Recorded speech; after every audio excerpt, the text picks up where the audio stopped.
तो भाई, वीडियो की शुरुआत होती है इनो और साकरा की बातचीत से। अचानक उनके सामने सैंड विलेज के 3 शिनोबी आ जाते हैं।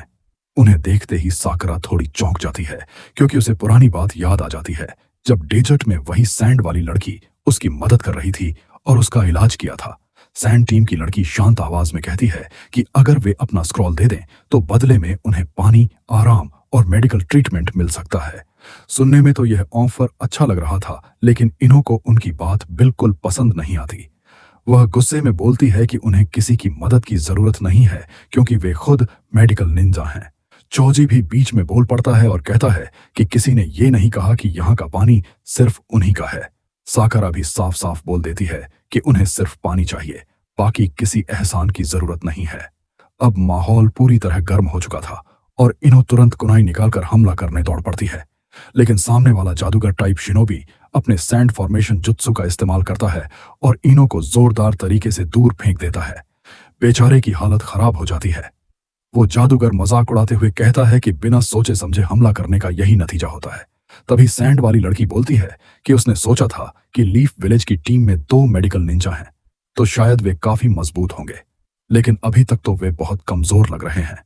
बस फिर क्या था, साकरा को यह बात बुरी लग जाती है और वह गुस्से में कहती है कि अब वे दोनों मिलकर उन्हें हराएंगे। इसके बाद असली लड़ाई शुरू हो जाती है। सैंड वाली लड़की अपने मेडिकल वाटर स्टाइल जुत्सु का इस्तेमाल करके साकरा पर हमला करती है, लेकिन यह कोई साधारण वाटर स्टाइल नहीं था। उसके अटैक बेहद तेज और खतरनाक थे। साकरा मन ही मन सोचती है कि यह लड़की काफी ताकतवर है, लेकिन साकरा भी कोई कमजोर नहीं थी। वह बहुत आराम से उसके अटैक डॉज करती है और फिर अचानक हवा में ऊंची छलांग लगाकर सिर्फ एक मुक्के में उसे जोरदार तरीके से उड़ा देती है। उधर चोजी अपने सामने वाले भारी शील वाले लड़के से लड़ रहा था। चोजी अपना एक्सपेंशन जुत्सु इस्तेमाल करता है, लेकिन सामने वाला उसकी ताकत को रोक लेता है।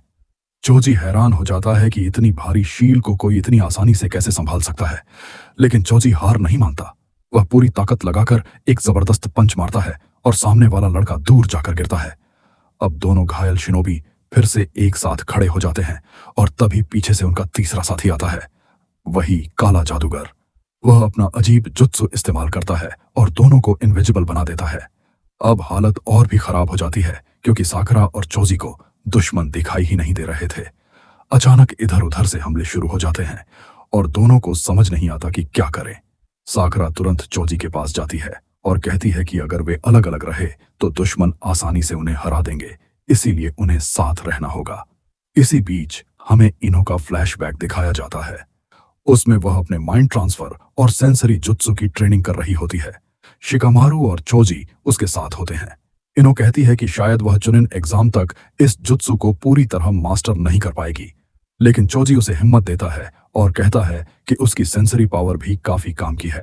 शिकामारू भी समझाता है कि अगर सही समय पर इस्तेमाल किया जाए तो यह जुत्सु बहुत खतरनाक साबित हो सकता है।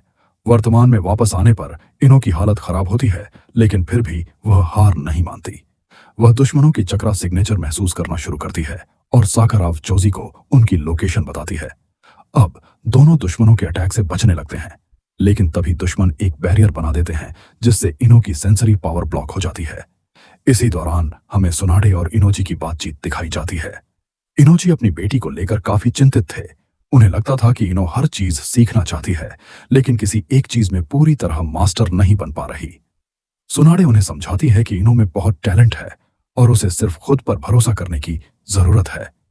फिर इनो को अपने पिता की बातें याद आती हैं, जहां वे उसे माइंड ट्रांसमिशन जुत्सु के बारे में समझा रहे थे। यह जुत्सु सिर्फ लोगों से बात करने के लिए नहीं था, बल्कि इससे साथियों के विचार भी महसूस किए जा सकते थे। इनो फैसला करती है कि चाहे कुछ भी हो जाए, वह अपने दोस्तों की मदद जरूर करेगी। वह माइंड ट्रांसमिशन जुत्सु का इस्तेमाल करती है और साकरा के थॉट्स सीधे चोजी तक पहुंचाने लगती है। अब चोजी बिना दुश्मन को देखे भी उनके हर मूव को समझने लगता है। साकरा और चोजी की टीम वर्क कमाल की हो जाती है। आखिरकार साकरा उस वाटर स्टाइल वाली लड़की को जोरदार मुक्के से हरा देती है और चोजी भी बाकी दुश्मनों को धूल चटा देता है। वह काला जादूगर समझ ही नहीं पाता कि आखिर ये लोग बिना देखे उसके अटैक से कैसे बच रहे थे। लड़ाई खत्म होने के बाद सबसे अच्छी बात यह होती है कि दोनों टीमें एक दूसरे का इलाज करती हैं। यहाँ दुश्मनी से ज्यादा भाईचारा देखने को मिलता है। सैंड टीम उन्हें पानी देती है और कहती है कि अगली राउंड में वे फिर से मुकाबला करेंगे। चोजी भी मुस्कुराकर कहता है कि अगली बार वे पूरी ताकत से लड़ेंगे। मिलते हैं अगली वीडियो में एक और मजेदार एपिसोड के साथ। तब तक के लिए बाय।